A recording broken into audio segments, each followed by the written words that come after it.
Hey guys, quick little video today. I want to talk about gun safes as they relate to having a go-to long gun, whether it's a shotgun, rifle, whatever it may be.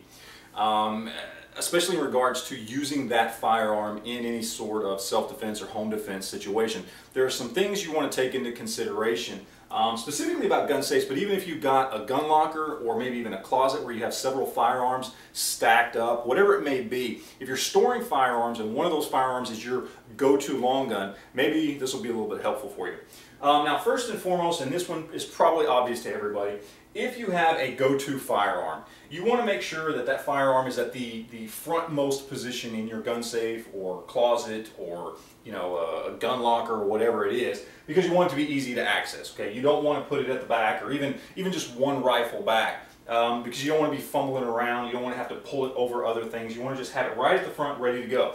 Now at the front here, I've got the AK-47 on this side, and I've got the 12 gauge shotgun, the Winchester SXP on that side. Those are my two kind of go-to long guns. All right. Now again, that's pretty obvious. Keep it at the front. That way you'll be good to go in the event of any sort of emergency situation where you have to use it.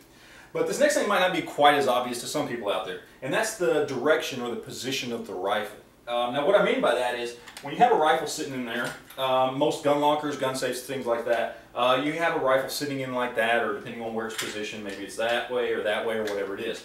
Now depending on whether or not you're right-handed or left-handed, you want to take into consideration what position that's in, which way it's facing.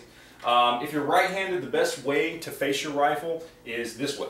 Okay? If that's the front of the safe or locker or whatever, you want to face it this direction. The reason being is pretty simple. You want to be able to reach in, grab it with your support hand, pull the rifle out so that you can immediately get your strong hand on the grip and just be ready to go, whatever you need to do. If you're left-handed, obviously the opposite would be what you want to go with. Just have the rifle right in there like that. You reach over, grab it that way, so that way you can pull it out and immediately get your hand on the grip. Pretty simple, pretty self-explanatory. But again, I think it's something that maybe not everybody thinks of. There's a lot of people out there who are new to firearms, new to home defense situations, new to gun safes in general, and hopefully this stuff will be a little bit helpful to you. So anyway, I appreciate you watching. Any questions, comments, anything like that, leave them down below, and we'll talk to you later. Thanks.